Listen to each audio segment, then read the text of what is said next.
금일 드론 자격 특강을 맡게 된 아세아 무인항공위원 서일수 교수입니다. 근본부터 총 5강에 걸쳐서 드론 자격 취득에 대해서 설명을 드리도록 하겠습니다. 오늘은 첫 번째 시간으로서 4차 산업혁명에 기반한 활용 사례 위주로 설명을 드리겠습니다. 순서는 4차 산업혁명이 뭔지, 그 다음에 드론 운영의 제한사항부터 제도적인 문제점에 대해서 설명을 드려볼게요.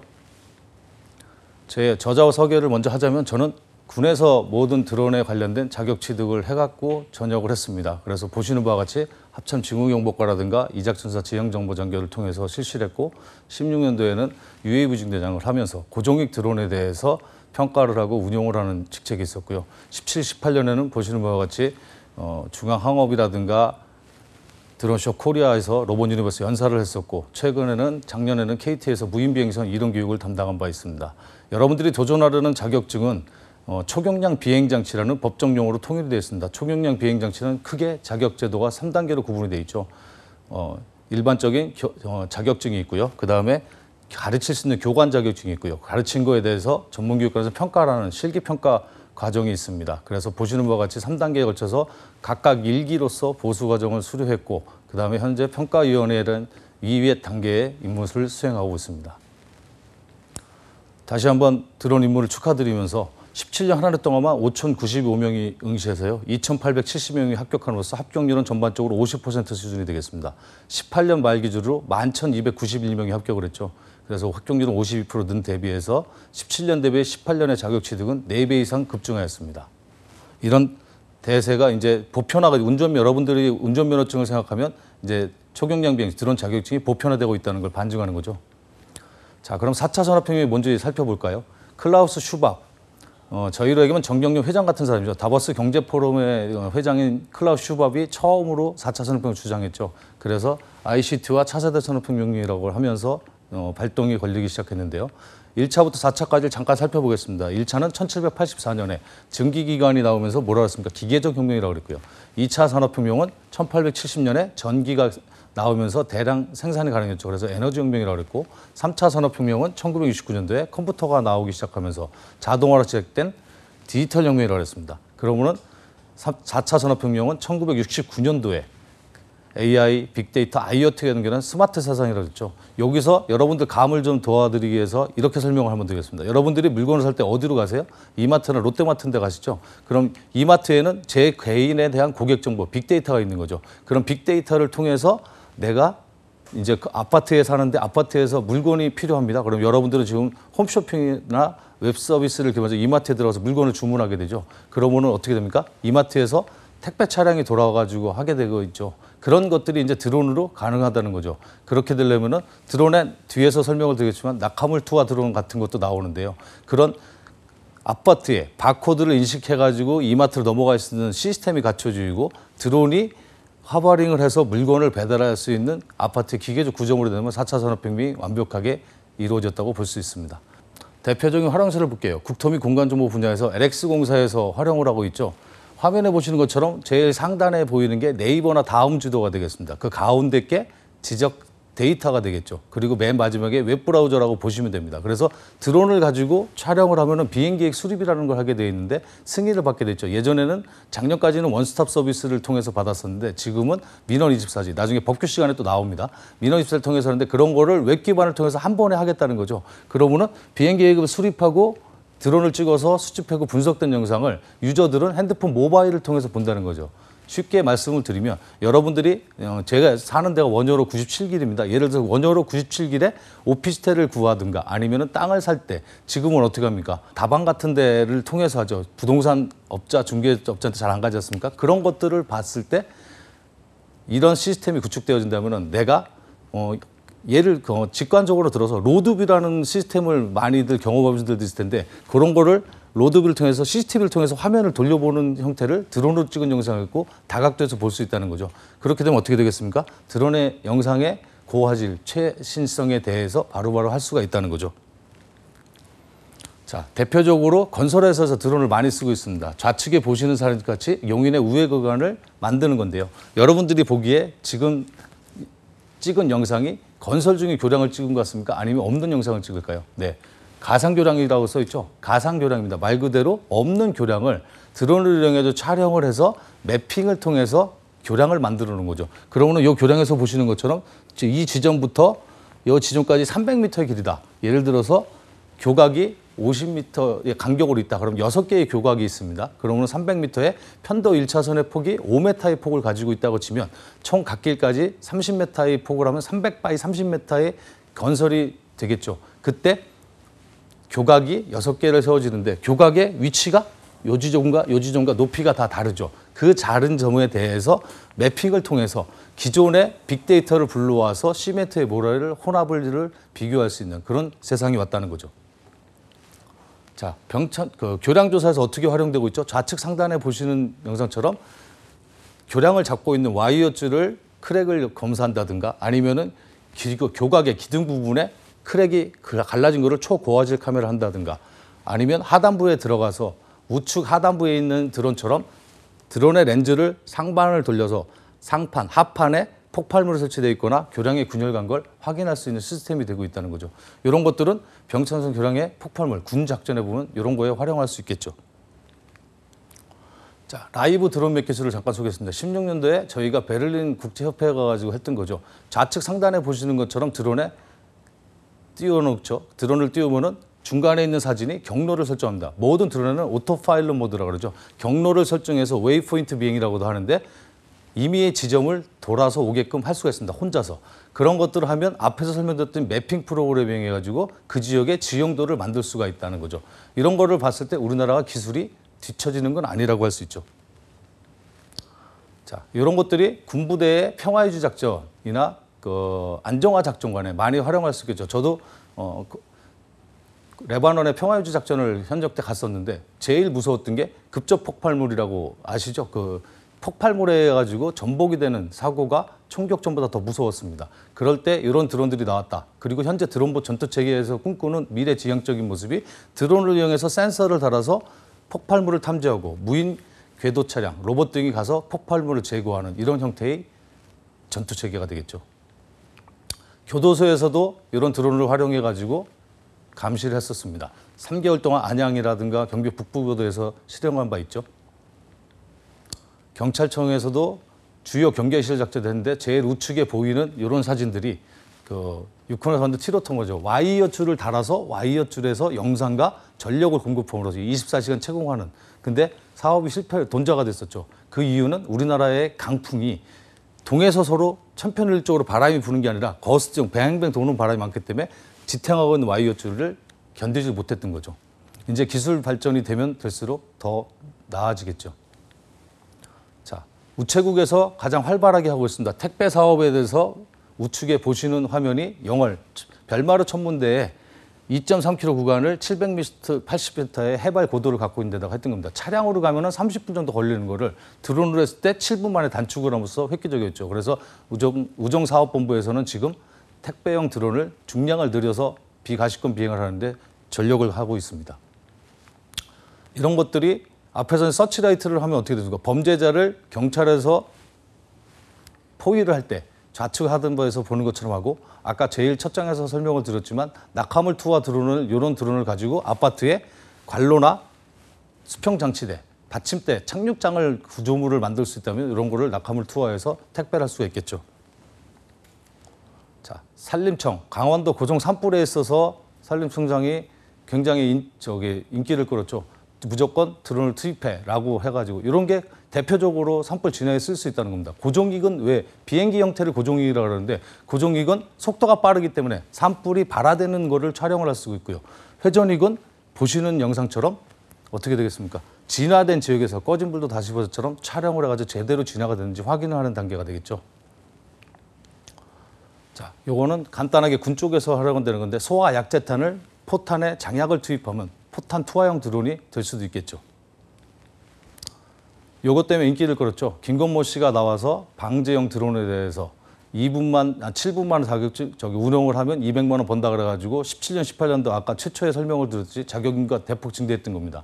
사실 평당 30원씩 할 때는 그래도 됐습니다. 요 방제통 10리터짜리에다가 3,000평을 한 번에 칠 수 있거든요. 그러면은 3,000평 곱하기 30만 원, 9만 원. 그러다 하루에 한 30번 정도 방제를 하면 270만 원 정도 벌었었는데 지금은 평당 10원. 워낙에 방제 인구도 많아지고 연합회가 많아졌기 때문에 그렇죠. 화생방 제독 작전에 이걸 똑같이 함으로써 인체 제독이라든가 시설 제독을 할 수 있다는 것을 설명하는 그림이고요. 요즘은 이제 바이오로 또 LTE 시대에서 이제 5G 시대로 넘어가잖아요. LTE를 통해서 작년에 9,300km 떨어진 독일에서 광주 과학기술 운동장에서 200m의 비행을 했던 영상들입니다. 이런 것들을 사용하면 기존의 RF 방식, 라디오 프리퀀시라는데 2.4GHz를 주파수를 쏘는 것보다는 보안에 유리하다는 장점이 있겠습니다. 자, 건설교통위원회에서 이런 드론도 나왔습니다. 이 부분이 센서형 드론이 센서를 탑재한 거죠. 드론은 다시 한번 설명드리지만 어떠한 내가 임무를 수행하고 어떠한 운용을 목적을 하느냐에 따라서 굉장히 무궁무진하게 파생될 수 있다라고 보시면 됩니다. 포항 지진 사건 이후에 매몰된 지역의 매몰자, 터널 영화에 하정우 씨가 오줌 먹으면서 했던 그런 것들을 연상을 해보시면 괜찮을 것 같아요. 만약에 건물이 붕괴가 됐습니다. 작년에도 용산에서 건물이 붕괴됐었죠. 건물이 붕괴됐는데 가게 층에 대해서 플로어가 이렇게 기울어지는 걸 매핑을 한다면은 사람이 여기에 구조 생존해 있다는 걸 확인할 수가 있는 거죠. 그런 상태에서 숨을 쉴 수 있는 공기를 투입할 수 있는 작은 관로를 넣는 거고요. 그렇게 해놓은 다음에 어떻게 됩니까? 작은 관로에 수분과 물을 공급함으로써 생명을 연장시키고 구급대원들이 큰 관로를 통해서 들어가서 구조를 한다는 이런 개념이 되겠죠. 이것도 그 이후에 지진이나 재해재난 상황이 많이 발생하지만 활성화가 안 되는 거지 향후에 기후 변화라든가 재해재난이 많아지면 이런 것들이 지자체에 보급됨으로써 실시간에 다 찾아갈 수 있는 그런 형태가 되겠죠. 자, 요거는 RQ-170이라고 미국의 센티넬이라는 무인기가 있습니다. 여러분들 뭐 글로벌호크나 프레데터는 많이 영화 속에서 보던데 센티넬은 못 들어보셨을 텐데요. 요게 거의 되게 어처구니 없게 포획을 납포를 당했죠. 이란이 RSA, 로키드 마운트의 RSA 보안 모드를 해킹을 해서 거기서 운용 주파수 대역을 확인한 거죠. 그래서 위성 주파수로 괌에서 쏜 인원들을 전파를 수신해가지고 하는 운용을 하던 거를 고출력을 쏴서 이란으로 가져왔다. 미국은 부인했고 이란은 납포했다고 했지만 결국은 2년 이내에 이란에서 무인기 기술을 개발한 걸 보고 반증이 되었었죠. 여러분들 집에 흔히들 많이 갖고 있는 팬텀이나 인스파이어, DJI 제품을 많이 갖고 있지 않습니까? DJI 제품이 가성비가 굉장히 좋죠. 그래서 저도 뭐 갖고 있지만 여러분들이 주의해야 될 건 이 부분. 웹크라우드 방식의 그룹 모양을 잘못해 선택해 놓으면 여러분들이 찍은 영상, 여러분들 개인 사생활이 다 미국의 심천으로 데이터가 전송된다는 거죠. 그거를 미 육군에서 먼저 알아서 컴파운드 주둔지 내에서 못 쓰게 만들었고 그래서 로컬 데이터라는 걸 만들었지만 지금도 미국 군인들은 사용을 못하고 우리나라 군인들도 17년부터 말부터 못 사용하게 돼 있죠. 자, 16년, 17년에 미국의 드론 성장만 봐도 25억 달러 이상으로 급증을 하고 있습니다. 개인용이라든가 상업용이 같이 이렇게 활성화되고 있죠. 자, 미국하고 우리나라하고 다른 점은요. 미국은 구조활동, 기상관측, 군사작전, 고속도로 모니터 중으로 하지만 우리나라는 방제, 구조, 고속도로 순찰 이런 식으로 많이 활성화하고 되어 있다는 거죠. 특이한 점은 이제 19년도에 드론봇 전투체계의 전투실험 예산이 거의 70억 반영이 됐기 때문에 군사작전용으로서는 많이 활용이 될 수도 있을 것으로 보입니다. 자, 그럼 우리나라에서 대기업 중에서 어느 업체가 이 드론을 통해서 실증 서비스를 하고 있겠느냐. 3사진 SKT부터 보면요. SKT는 DJI 허브를 통해서 스트리밍 서비스를 실시하고 있습니다. 무슨 말이냐면 영상을 주파수로 활용을 하기 때문에 내가 찍은 영상이 나한테 5.8GHz로 들어오는 동안에 간섭을 받고 깨진다는 거죠. 그거를 깨지지 않게끔 한다는 겁니다. 자, KT는 어떻게 하고 있을까요? 지자체와 협업하에서 무인 비행선, 제가 아까 강의할 때 처처에 뭐라 그랬습니까? 이런 무인 비행선을 가지고 강의를 했다 그랬죠. 여기서 주목할 점은 스카이십의 플랫폼에 드는 주파수 경매 3.5기가대역의 100메가르와 28기가대역의 800메가르씩을 통해서 3사 중에 유일하게 주파수를 경매를 샀어요. 그러면은 이 주파수 대역에 대해서는 KT밖에 못 사용을 한다는 거죠. 그래서 KT가 안전한 사회 안전망 구축을 하는데 도움이 된다라고 볼 수가 있습니다. LG 플러스는요, 작년에 샌드박스라고 그러는데요. 지금 뭐 규제를 완화시켜야 된다, 규제를 강화시켜야 된다, 드론에 대해서 여타부타 말이 많지 않습니까? 그런 거에 대해서 실증 사업을 해본 거죠. 고흥지역 일대에서 매일 5km 섬 지역을 왔다 갔다 반복 비행을 하면서 그 시간대에 기상 요소와 그다음에 환경적인 요소에 의해서 기체의 움직임이 어떤지 정상적으로 임무 수행을 하는지를 실증 사업을 했는데 하고 있습니다. 그래서 결국은 LG에어포스는 비가시권 비행에 대해서 관제하는 모니터링 시스템을 구축했다고 보실 수 있습니다.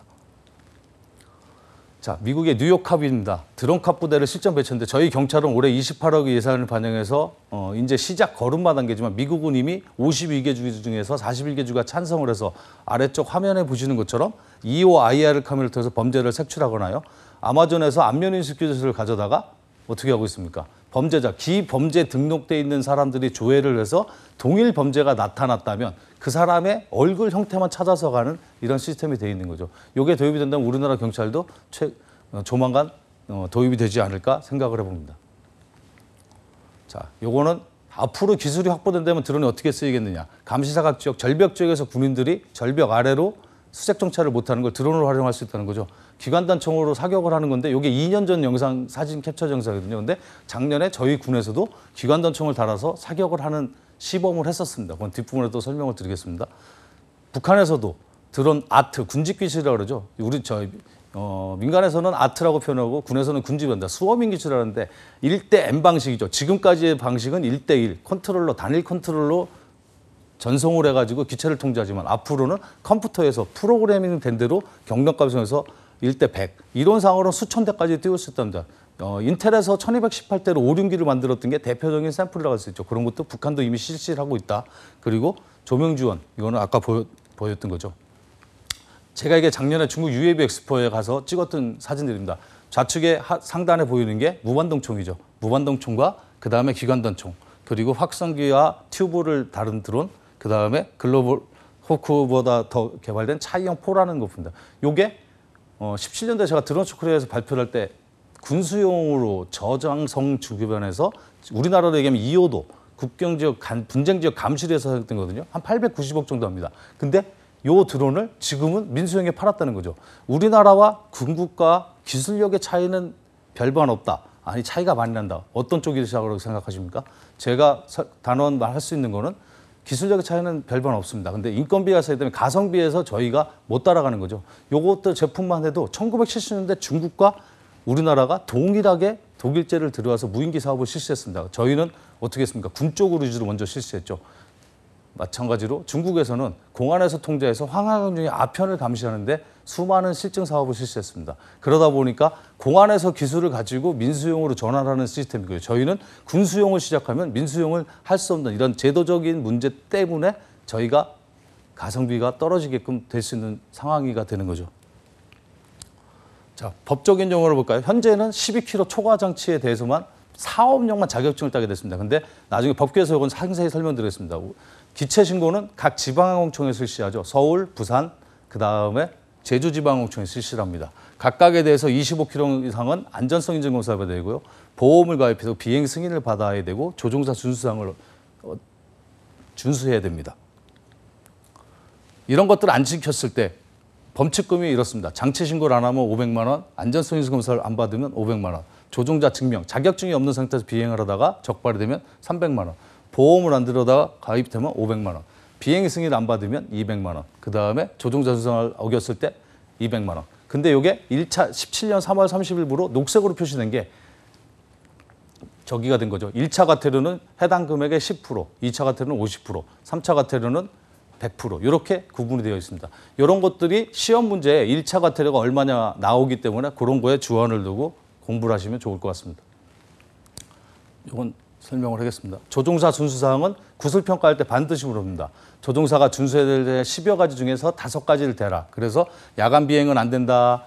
뭐 비가시권 비행은 안 된다. 음주 약물 복용하면 안 된다. 인구 밀집 지역에서 비행하면 안 된다. 낙하물청이다. 대표적인 5가지 정도는 기억을 하시고요. 비행 승인을 받아야 될지 안 받아야 될 지역, 금지 구역에 대해서는 레디 투 플라이나 세이프 플라이트 어플을 까셔가지고 실제 운용을 하면 좋으실 것 같습니다.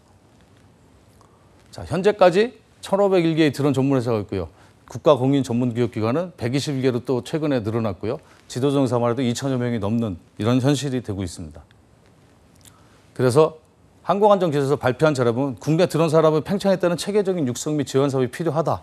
그리고 2015년 기체신고 대수가 사용업체 수, 조종사 수가 급증했다. 급증을 하고 있는데 일자리 창출하고 연계는 안 되죠. 그게 단점이지만 지금 샌드박스라든가 규제 완화를 많이 풀어줌으로써 일자리 창출에 많이 적용이 될 거라고 생각을 하고 있습니다. 예, 이 화면은 제가 16년도, 17년도에 군에서 교육원장 할 때 썼던 드론인데요.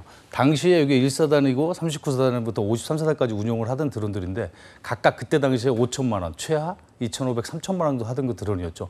근데 지금 기술 수준이 올라가면서 가격이 많이 떨어짐으로써 이런 드론들이 지금은 7, 800만 원 정도밖에 안 하는 이런 현 실태가 되고 있죠. 문제는 예상되는 문제점으로서 이렇게 급격하게 팽창하다 보니까 어떻게 되겠습니까? 무자격자에 의한 운용으로 해서 사고 발생에 법적 처벌이 불가피하다. 그래서 결령 벽규나 조종사 준수사항 위반 사항이 많아지고 있고요.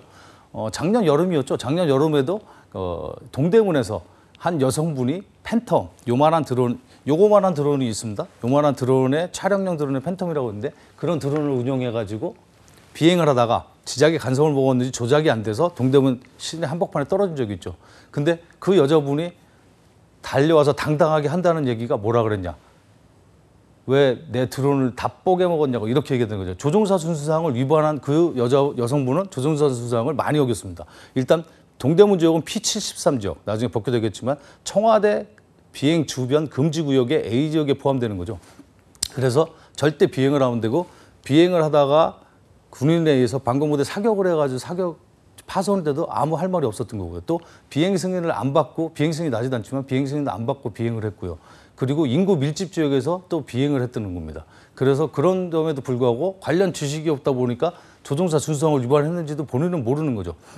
이렇기 때문에 교육의 필요성이 느껴지는 거고 또 드론 관련 운영 이론회 중에서 전문교육기관은 비행 운영 이론이라든가 기상, 역학, 법규에 대해서 교육을 합니다. 여러분들 특강도 제가 압축해가지고 설명을 드리겠지만 그런 부분에 대해서도 지금 안 되고 있다는 거죠. 예를 들어서 세이프 플라이트라는 어플이 있다 그랬죠. 그러면은 핸드폰을 보시면 이런 식의 여기 이제 세이프 플라이트의 화면인데 지금 현재 19.3도고 남서풍이 2.1m로 불고 있다. 이렇게 하면은 현재 서울 한복판에 파란색으로 보여 있는 게 비행 금지 구역입니다. 이게 이노티컬 마일 3.7km, 4.5km, 9.3km 지역에 대해서 비행을 하면 안 된다는 거죠. 이런 것들이 여러분들이 비행하기 전에는 반드시 확인을 하고 그러면은 그때 그거를 준수하지 않고 어긴다. 5 이상의 운용시 되면은 비행을 이렇게 해가지고 지금 이게 뒷부분이니까 이렇게 원줄을 드는 비행이 있습니다. 근데 실제적으로 내가 전진 방향으로 비행을 해야 되는데 전진 방향으로 비행이 안 되고 얘가 헤딩 방향을 막 틀어버리는 거죠.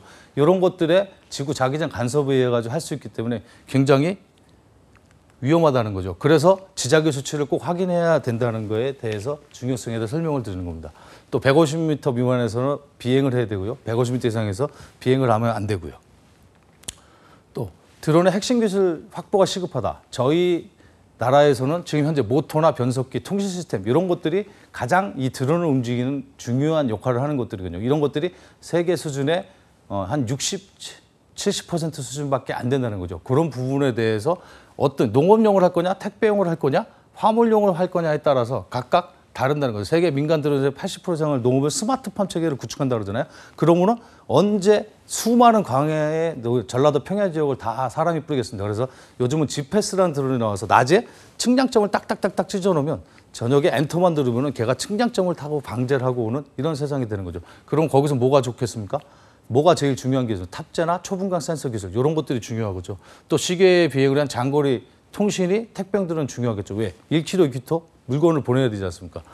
화물용 드론은 크게 기체를 서게 되고 내구성이나 그런 물류회사에서는 칵피드라는데 조종석의 자동화 기술 이런 것들이 필요하다는 거죠. 자, 제도적인 문제점을 살펴볼까요? 제도적으로는 업체별로 지자체와 협업해서 드론을 많이들 납품을 하고 있습니다. 해안선, 강안전철, 교량 점검 또는 건설 시공이라든가 공정. 요즘 이제 레포츠, 대한드론 축구협회가 살면서 레포츠 산업도 굉장히 많이 활성화되고 있죠.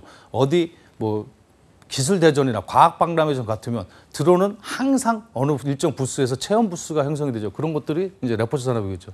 근데 드론 관련 운영 규정 및 컨트롤 타워, 이제 국토부에서 업무를 관할하고 있지만 사실 국토부에서 최초의 전문교육 인간을 든 것도 공단에 위임을 하는 등 업무량이 굉장히 방대하는 거죠.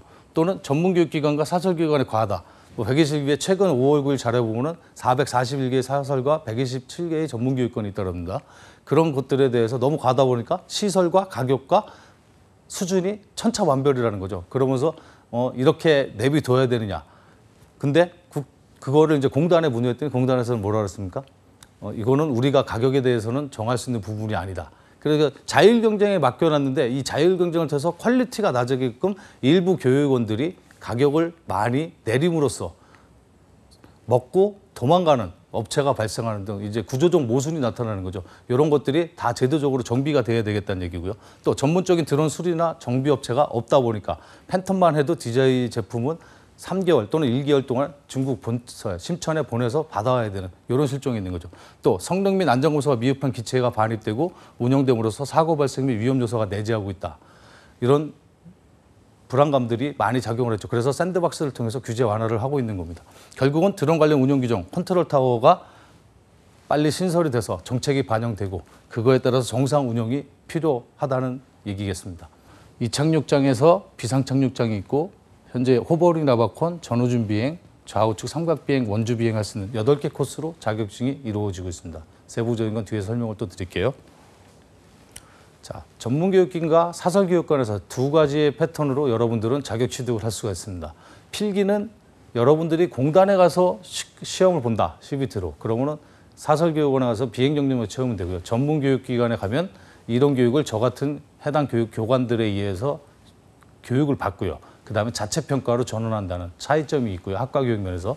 실기면에서는 전문교육과는 해당 비행장에서 시험을 보는 거죠. 좀 전에 화면에 보여준 것처럼 저희 비행장에서 시험을 보고 사설교육기관은 해당 비행장이 없기 때문에 전국에 있는 10개소, 경기 지역은 안양, 강원 지역은 영월, 뭐 충북 지역은 보은, 청양, 뭐 전라도 지역은 전주, 순천, 뭐 장흥, 경북 지역은 영천, 김해, 사천 이런 10개소에 가가지고 시험을 볼 수가 있습니다. 평가를 다니다 보면 그 포천에 있는 사람이 내려와가지고 시험을 보는 그런 경우도 있다는 거죠. 이게 가장 큰 차이점이 되겠고 전문교육기관은 보시는 바와 같이 121개, 그다음에 사설교육은 한 440여 개가 있습니다. 자, 그럼 전문교육기관 위주로 설명을 드리면 현재 보시는 것처럼 법규 2시간, 기상 2시간, 비행운영 16시간 이 정도 과목을 이수해야 되고요. 여러분들한테는 핵심적으로 비행운영 이론, 기상, 법규 각각 한 강의씩 압축해서 강의를 드릴 예정입니다.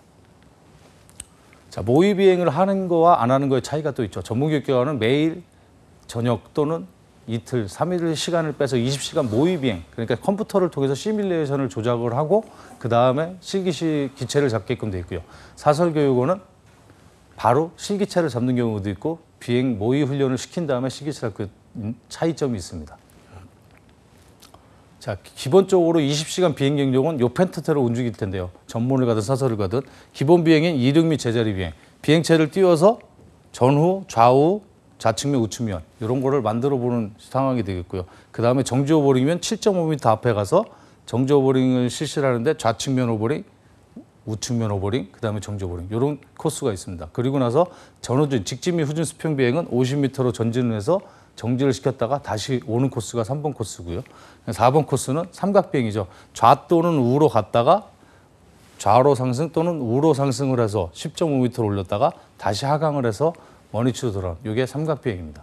원주 비행은 뒤로 착륙장으로 다시 돌아와서 좌측면 또는 우측면을 만들어서 좌측면 기준으로 원을 그리는 거죠. 그래서 각 라바콘을 경유해서 제대로 오는지 안 오는지.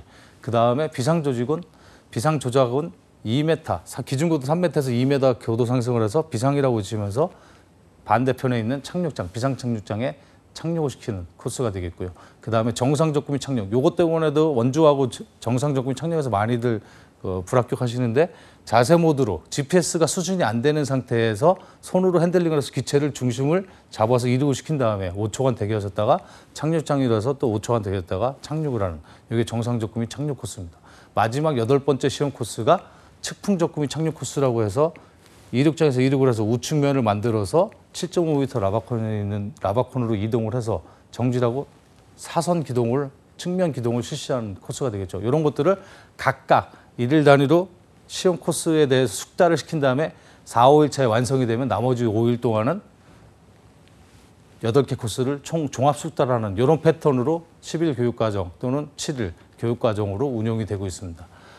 실기 패턴 비행은 1대3 또는 1대4라고 되어 있는데 교관 한 명에 3명을 가르치느냐, 4명을 가르치느냐 차이가 있고 여러분들이 비행 시간을 20시간을 기수해야 된다고 그랬잖아요. 20시간이 하루에 8시간으로 했으면 23일이면 끝나는 거 아니냐 이렇게들 질문들을 많이 하시는데 비행 로그 타임은 시수 단위로 하게 되어 있습니다. 그래서 60분을 1이라는 숫자로 봤을 때 6분을 비행하면 0.1이 되겠죠. 그래서 25분, 24분을 비행하면 0.4시간이 되는 거고 18분을 비행하면 0.3시간이 되는 겁니다. 그래서 각각의 로그 타임을 적어서 그게 합산했을 때 20시간이 되면 시험 볼 수 있는 자격이 부여진다. 이렇게 생각하시면 됩니다. 자, 필기는 아까 사설은 교통안전공단, 그리고 실기는 교통안전공단 주관으로 평가를 한다 그랬죠. 전문은 해당 자격은 자체 평가를 한다 그랬죠. 시험장은 필기 시험 같은 경우 서울, 부산, 광주, 대전. 그래서 서울에 신청을 하셨는데 자기가 불합격을 했다. 70점 미만으로. 그러면은 그 다음 주에 대전이나 광주에 공석이 있으면 거기 가서 또 시험을 보셔도 되는 그런 패턴이죠. 그리고 실기 시험장은 해당 전문교육기관은 전문교육기관에서, 그리고 그 해당 사설교육원에 신청을 했으면 사설교육원에서 신청 접수를 하는 지역에 가서 사천이면 사천, 김해면 김해, 순천이면 순천 가서 시험을 보셔야 되는 그런 번거로움이 있을 수 있습니다. 실기시험 등록은 사설이든 전문이든 본인이 등록하는 게 아니라 그 해당 교육원에 등록을 해놓으면 거기서 자기가 결제만 하면 해당 교육원 담당자가 시험 일자를 배정하게 돼 있죠. 저희 전문가 같은 경우는 목금 중에 매월 첫째 주부터 넷째 주까지 이렇게 돌아가면서 시험을 보게 돼 있는데 목요일이든 금요일이든 조율을 하는 거는 해당 교육원 담당자가 하는 거죠. 사설교육원 같은 경우는 본인이 신청 접수를 해도 상관은 없습니다. 자, 그럼 드론에 관련된 정부 기본 방향이 어떻게 되는지 살펴볼까요? 26년까지 4조 1천억 원을 규모로 신장하겠다. 정부에서 17년 말에 국가혁신위에서 신성장 동력 산업 발표를 했었죠. 그거를 기반으로 25년까지 일자리 창출을 17만 명, 생산 효과를 20조, 그다음에 부가가치 7조 6천 원이 예상이 되는데 현재까지는 정부 과제, 작년 올해 해가지고 정부 과제에 굉장히 많은 돈이 나오고 있죠. 그거를 기존에는 연구소나 대학교 산학기관에서 그 연구 과제로 많이 받았다면 지금은 올해부터 트렌드가 바뀌었습니다. 실증 사업, 예를 들어서 드론 균집 아트쇼를 할 수 있는 기술을 갖고 있다. 그럼 너희들도 정부 과제를 타서 그거를 실증하는데 구매됐든 구매 비용까지 포함해서 해라. 이런 실증 기획 사업이 많이 바뀌고 있습니다. 그래서 향후 10년간의 고용 유발을 17만 명 하고 있고요. 시장 창출 및 글로벌 시대 인프라를 구축하고 있다. 이 정도만 알고 계시면 될 것 같습니다. 자, 이제 여러분들이 아셔야 될 게 활용 모델이죠. 여러분들이 착용 취득 후에 어디에 쓸 수 있을까? 한 25가지 모델을 정부에서는 제시를 했습니다. 에너지시설 점검부터 우편 물류, 교통단속, 실종수세까지 한 12가지 정도 되죠. 교통단속은 우리가 어떤 거 가장 여러분들 피부에 와닿는 거죠. 추석 연휴나 명절, 설 연휴 때 갓길 주행할 때 예전에는 암행 순찰차도 동원을 했지만 지금은 드론이 상공에 떠가지고 갓길 주행하는 차량이라든가 전용차로 위반하는 거를 찍고 있죠. 그런 것들을 하는 도로공사에 위탁돼가지고 후배들도 그런 걸 하고 있는데 적게는 일일 50만 원부터 많게는 150만 원까지 그 횟수에 따라서 달라지더라고요. 그렇게 시행을 하고 있다는 거죠. 실종조사색은 지금은 어떻게 하고 있습니까? 경찰청에 예산이 없다 보니까 그 드론 관련된 협회에다가 해가지고 팬텀이나 차량용 그런 기체들을 가지고 와가지고 실종자가 발생했다. 그러면은 드론을 띄워가지고 촬영을 하는 그런 시스템으로 하고 있죠. 향후에 경찰의 공채 인력도 올해 내년 많이 뽑을 것 같으니까 경찰 공무원을 원하시는 분들은 드론 쪽으로 준비를 하셔도 괜찮다는 거죠.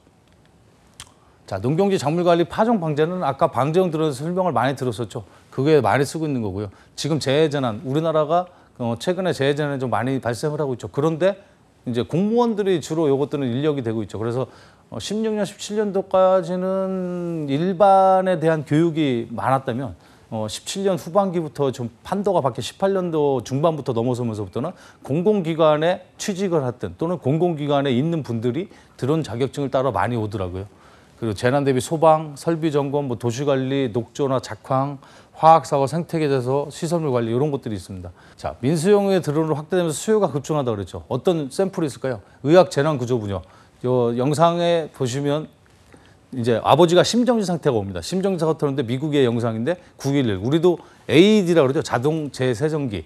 그 심정지 오신 분들한테 그 지하철에 가보면 이렇게 다 비치게 돼 있지 않습니까? 그게 갑자기 건물 안의 지역에서 오는 거죠. 그러면은 911에 신고를 한 상태에서 드론에 트라이콥터 형태의 드론에다가 AED를 닫고 들어와 가지고 현관 앞에다 내려놓습니다. 그러면 그 딸이 AED가 달린 드론을 가지고 가면 그 화상 카메라를 통해서 현장 상황을 모니터링하면서 지시를 하죠. 그렇게 카메라 앵글과 의약품에 되어 있는 이런 제한한 구조의 분야에서 많이 쓰이고 있고요. 기상환경 분야에서는 좀 전에 구름의 모양도 관측했지만 해일이나 폭풍, 화산, 오존층 이런 것들에 감시하는데도 성층권 무인기를 띄우면 가능하다는 거죠.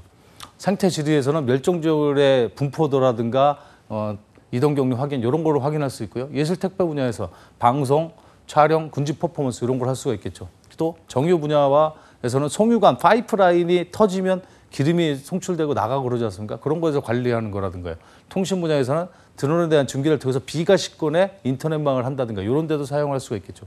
국방 분야에서는 민수형에서 쓰는 것들이 다 할 수 있다는 거죠. 그래서 접촉, 해양 감시, 경계, 군수 지원, 통신 명칭만 바뀌지 민수형에 사용되는 드론들은 다 군수용으로 할 수 있다. 그래서 드론부 전투 체계가 작년에 장기 복무 부사관 28.8대 1의 경쟁을 해서 올해 2회도 모집을 하고 있죠. 그래서 군을 입대를 두신 수험생 여러분들은 이 자격증을 따서 또 본인이 좀 역량이 되신다는 교관 자격까지 수료해서 부사관으로 지원을 하는 게 하나의 또 취업으로서 될 수가 있겠죠. 그렇다면 여러분들 뭘 준비해야 될까요? 현재는 초경량 비행기치 조종 자격증만 자격화되어 있죠. 하지만 정비 자격증은 없습니다. 산업 현장을 봐서 자동차 산업하고 잠깐 일각에서도 비유를 했었지만 자동차는 자동차 운전면허증이 2종 보통, 1종 보통, 1종 대형 이렇게 돼 있고 자동차 정비사 자격증이 또 급수로 나눠져 있잖아요. 근데 드론 정비사 자격증이 없다는 거죠. 그래서 여러분들이 이게 향후에 드론 정비사 자격증이 된다, 국가 자격증으로 된다는 걸 가정하에 또 그게 아니어도 여러분들이 여러분 기체를 사가지고 방제를 하거나 촬영을 할 때 우발상에 대해서 추락을 했습니다. 자기가 고칠 수 있으면 인건비가 안 들어가죠. 엔진오일 걸 때 저도 군생하기 전에 수성부에 가가지고 제가 엔진오일 갈고 그랬지만 그때 10,000원, 20,000원이면 주고 갈 걸 지금은 80,000원, 90,000원 주고 간다는 거죠. 다 공인비가 비싸서 그렇죠. 여러분들이 스스로 내가 분해제로 할 수 있다 그러면은 어떻게 되겠습니까? 그만큼 인건비를 줄일 수가 있겠죠. 또 VR 과정, 드론 활성에 따라서 VR 관련 학과가 많이 생기고 매년 VR 어디 박람회나 전시회 가면은 VR 체험이 있죠. 뭐 봅슬레이 타는 드론도 있고 스키 타는 체험기도 있고 VR 가상 체험을 통해서 옛날에는 어디 지역에 문화해설이라는 문화해설 관광사라는 직업이 있었죠. 근데 지금은 그 문화해설 관광사라는 직업도 차츰 없어질 수가 있습니다. 왜? VR 콘텐츠로 개발을 해서 내가 뭐 주몽 박혁거서 얘기를 한다. 그러면은 그거에 대해 문화해설을 VR 콘텐츠로 해버리는 거죠. 그런 시작으로 1인 미디어 시대라고 하잖아요. 그러면은 거기에는 반드시 VR 관련된 직업이 형성이 될 수 있다는 거죠. 영상 촬영은 1강에서 설명드렸지만 3D 매핑 프로그램을 다뤄서 뭐 미국 제품도 있고 중국 제품 대부분 뭐 픽스4D를 사용을 하지만 그런 제품을 해가지고 프로그램을 해가지고 할 수도 있겠고요. 공연 드론 과정은 이제 추후에 영상으로 보여드렸지만 국내에서 인텔에서 했던 것처럼 작년에 비차라는 거를 모형을 만든 회사도 있어요. 그리고 여수에서는 중국 제품을 가다가 거북선을 만들기도 했었죠. 그리고 뭐 최근에는 항우연에서는 또 3.1절 건군 100주년 기념 로고를 박는 그런 군집 퍼포먼스를 했었죠. 그런 것들이 어떻게 되겠습니까? 이것도 출장 이벤트, 주먹만한 드론을 갖고 군집을 할 수 있다. 뭐 코딩이 기반이 되겠지만 그런 걸 한다 그러면은 출장 파티샵을 운영해도 되는 이런 것도 신종국적으로 나올 수가 있겠죠. 밑에 까만색으로 된 공간정보 운영사라든가 방과학습 지도사라든가 방제 과정들은 이미 다 기존에 형성되어 있는 직업들이라고 보시면 될 것 같습니다. 자, 그럼 향후에 19년도 법이 어떻게 개선되느냐. 좌측에 보시면 현행은 사업용 12kg 초과야 장치에 대해만 신고하면 된다 그랬죠. 근데 우측을 보십시오. 사업용이든 비사업용이든 이제 3단계로 구분해서 250g에서 7kg, 7에서 25kg, 25에서 150kg까지의 3단계로 구분해서 법적 제도를 개선하고 있습니다. 그래서 7kg까지 인스파이어나 팬텀 같은 1.3은 3.5kg밖에 안 되는데 거기에 중력 가속도 14,000 줄루를 초과하면은 필기, 비행 경력을 채워야 되고요. 또 7에서 25km 사이는 필기와 비행력, 실기 시험이 없어지는 거죠. 25km 초과 장치에 대해서만 실기 시험을 보는 이런 것들로 가고 있는데요. 요거에 대해서 지금 5, 600개가 되는 교육기관에서 이제 문제를 제기했죠. 그래서 어떻게 법이 바뀔지 모르겠지만 현재는 이 사이에 있는 12km에 대해서 자격증 시험을 보고 있잖아요. 근데 자격증 시험을 보는 과정에서도 굉장히 많은 위험성이 내재되어 있고 사고도 많이 나고 있거든요. 그런 거에 대해서 해서 실기가 여기에도 들어가느냐 안 들어가느냐 그게 주안이 되고 있습니다. 자, 기체 신고 말소면에서도 현행은 12km 초과에 대해서만 되어 있지만 개선안에서는 사업용, 비사업용 무관하게 중위험 7에서 km 이상에 대해서는 현행 방식대로 하게끔 하는 거죠. 그래서 7km 이하 드론은 사업자의 경우 규제가 완화되나 비사업용 드론 사업자의 경우에는 12kg에서 250g까지는 규제 강화의 소지가 높다. 이런 반론도 제기되고 있습니다. 비행 승인 면에서도 지금은 150m 초과거대에서 비행하는 경우에는 비행 승인이 필요하게 되어 있는데 고위험급에서는 150m 초과 드론에 대해서도 비행 승인이 필요하다. 중위험급 이하에서는 관제권 비행금 중에서 비행 승인이 필요하다. 이렇게 되어 있어서 결국 모형 비행 장치에 대해서는 비행 규제가 완화되고 있다고 볼 수가 있겠죠. 안전성 인증은 25km 초과에 대해서는데 현행 제도와 유사하게 그대로 간다는 얘기고요. 그다음에 조종 자격에 대해서는 아까도 얘기했지만 사업용, 비사업용 그리고 저위험급에서도 온라인 교육을 병행한다든가 하여튼 필기와 비행 경력은 무조건 급수별로 해야 된다. 요게 핵심 포인트라고 보시면 될 것 같습니다. 현행 드론 자격은 만 14세 이상, 나중에 필기 시험 만 14세 이상이면 자격증을 취득할 수가 있죠. 지도조종사는 만 20세가 넘어야 됩니다. 그 정도 알고 계시면 될 것 같고요. 각국의 드론 자격증 체계를 보면은 중국은 7kg입니다. 영국도 7kg고요. 그리고 일본은 200g 이상의 비행 승인이 필요한 경우에는 하게끔 돼 있는데 7kg가 좀 보편화돼 있죠. 근데 우리나라도 그걸 기준으로 지금 법제도를 바꾸는 게 아닌가 이렇게 생각이 됩니다. 다른 점은요. 중국 같은 경우는 저희보다 드론 대수가 많잖아요. 보시면 실기시험은 국가지정시험장에서만 실시를 하고요. U박스를 통해서 지금 저희는 해당 교육원에 가서 해야 되는 게 지도자부터 사인을 받게 돼 있는데 중국은 U박스, 저희는 이제 K박스, K드론이라고 그래가지고 지금 구축 중에 있죠. 향후에 이제 자격증이 2, 3년 뒤에 따시는 분들은 자기가 비행한 비행 기체 번호가 입력이 되면서 그 기체가 몇 분간 어디로 비행하는지 나오게 돼 있습니다. 그런 시스템으로 지금 갖추고 있다는 거죠. 자, 아까 말씀드렸듯이 모니터링, LTE 통신 기반으로 하든가 K박스, K클라우드 시스템이라고 해가지고 시스템을 구축하고 있다 그랬죠. 향후에는 모든 드론이 이 K박스가 설치가 되면은 자기가 비행한 경로도 되겠지만 비행 장치와 비행 장치 간의 충돌 방지도 되는 효과가 나타나겠죠. 국토부에서 내놓은 과제로는 등급별 교육 과목 그리고 교관 자격의 비행 경력 기준의 상향.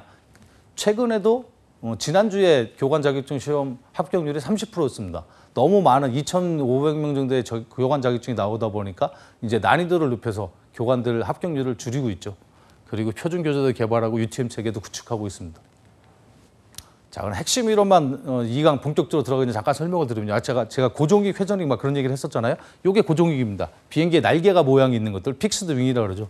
그리고 17년 3월 30일 법 받기 전까지 회전익이었습니다. 그래서 저는 무인 회전익 비행장치의 자격증을 땄었는데요. 헬리콥터와 멀티콥터로 작년 17년 3월 30일 변형이 됐죠. 그래서 이런 것들이 다 회전익 또는 멀티콥터.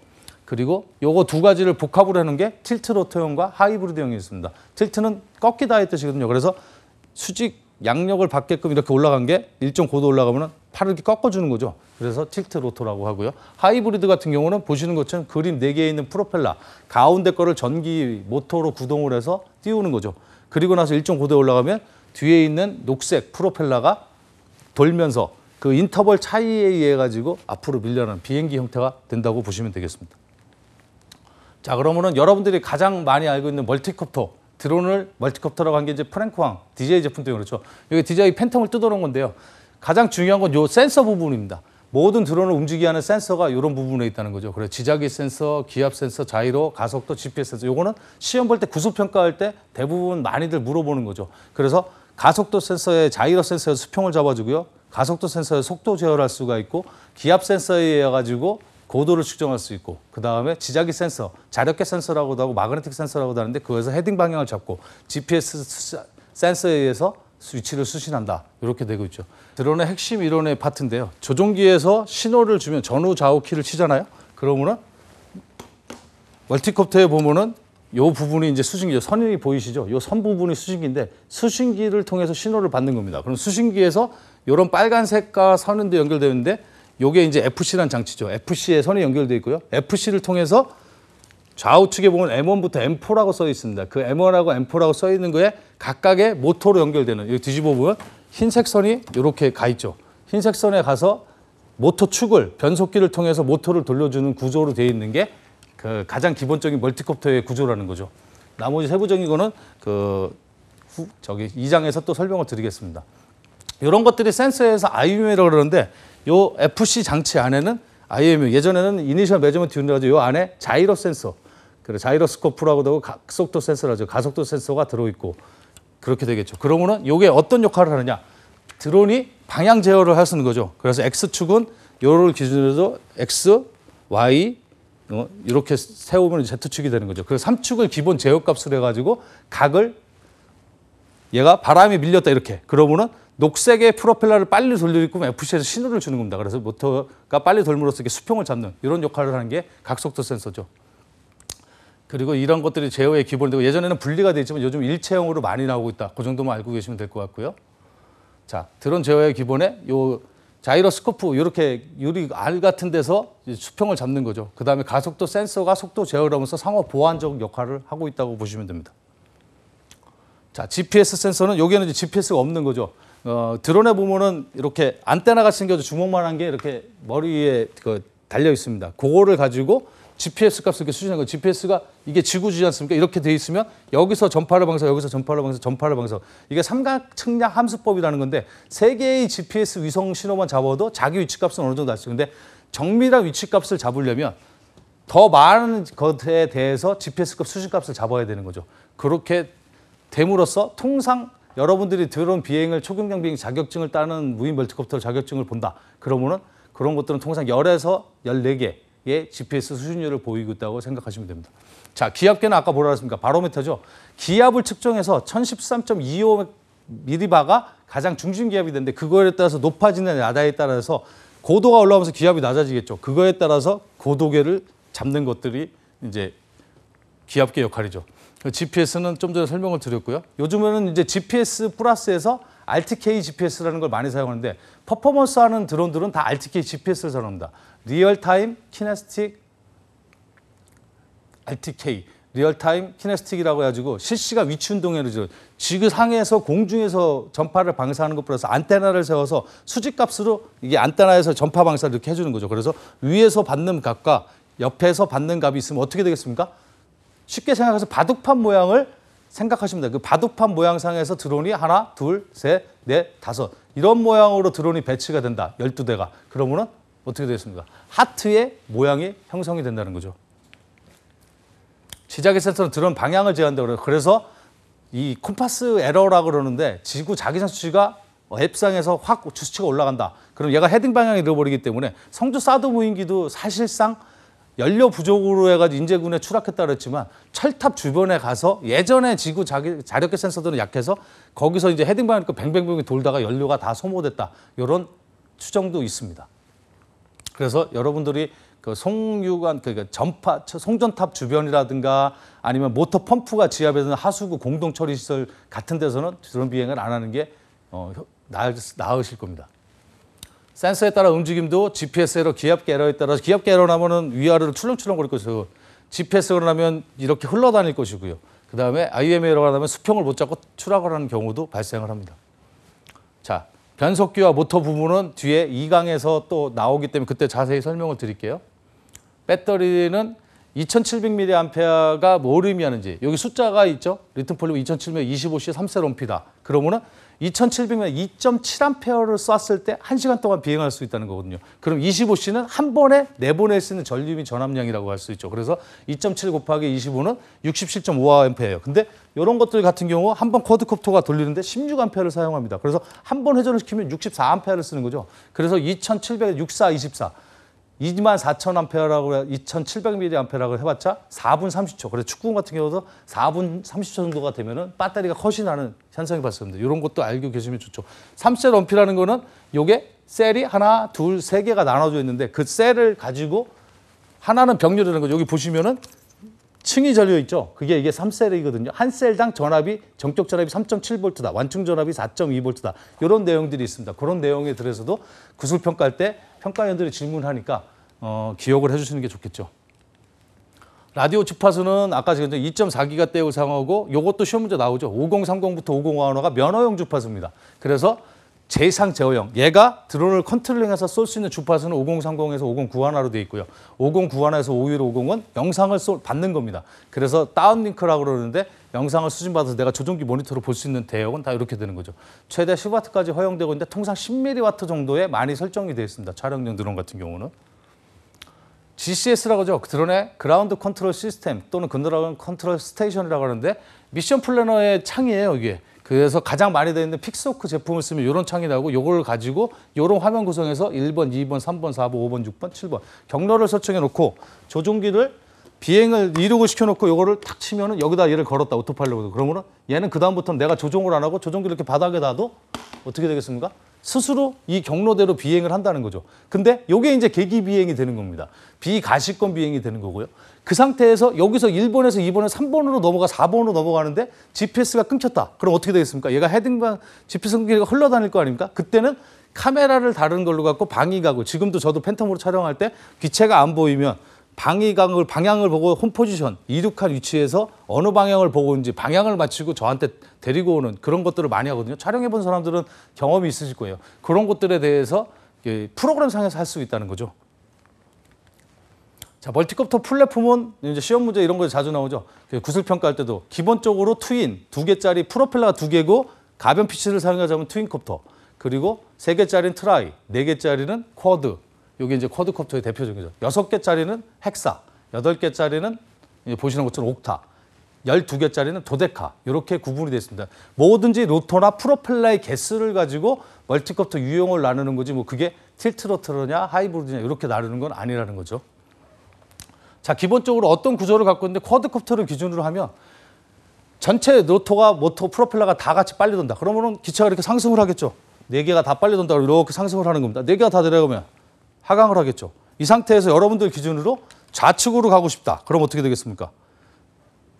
이렇게 가야 되잖아요. 여러분들이 좌측으로. 그러면은 오른쪽 1, 4번 프로펠러, 주황색 플로우 빨리 돌아야 되고 2, 3번 프로펠러가 천천히 도는 거죠. 반대로 우로 간다. 그럼 녹색 프로펠러 2, 3번 프로펠러는 여기가 모터축입니다. 이 강때 다시 복습을 1번, 2번, 3번, 4번부터라고 하는데 12시 방향 기준으로 1시 방향부터 반시계 방향으로 1, 2, 3, 4라고 표현합니다. 그러면 얘는 반시계로 듭니다. 얘는 시계로 들고 얘는 반시계로 들고 얘는 시계로 들죠. 그래서 잘 기억이 안 나시면 모터 방향이 어딘지가 생각이 나시면 이렇게 팔을 들고 시험 공부하다가 잘 생각이 안 나시면 오른팔을 들고 이렇게 반시계로 돌리십시오. 그럼 2번부터는 시계 방향으로. 이렇게 뒷모습으로 보면 이렇게 되겠죠. 이렇게 되고 3, 4번은 이렇게 되고. 그래서 서로 반대 방향으로 돌려줌으로써 힘을 나중에 이 강의 때 세부적으로 설명을 또 드리겠지만 토크, 이게 이제 회전하는 힘이죠. 회전하는 힘이 생기면 회전하는 힘이 생기는 반대 방향으로 가게 돼 있는 건데, 그래서 전후좌우 운동을 할 때 가고자 하는 반대쪽에 프로펠러가 빨리 돌아야 된다는 거죠. 이게 전진이지 않습니까? 그럼 가고자 하는 반대 뒤에 게 빨리 돌아야고 후진을 할 때는 앞에 게 빨리 돌아야지 후진을 하겠죠. 이런 식으로 되는데 이제 좌회전, 우회전은 그거는 이 강에서 설명을 드리겠습니다. 자, 이제 문제 풀이로 가볼까요? 로터수에 따른 분류에 속하는 로터수에는 뭐라 그랬습니까? 쿼드, 헥사, 옥토. 그래서 답은 틸트로터가 되겠죠. 틸트로터는 혼합형의 한 일종이죠. 고정이, 회전이 혼합형. 그 중에서 틸트로터가 있다. 그렇게 생각하시면 됩니다.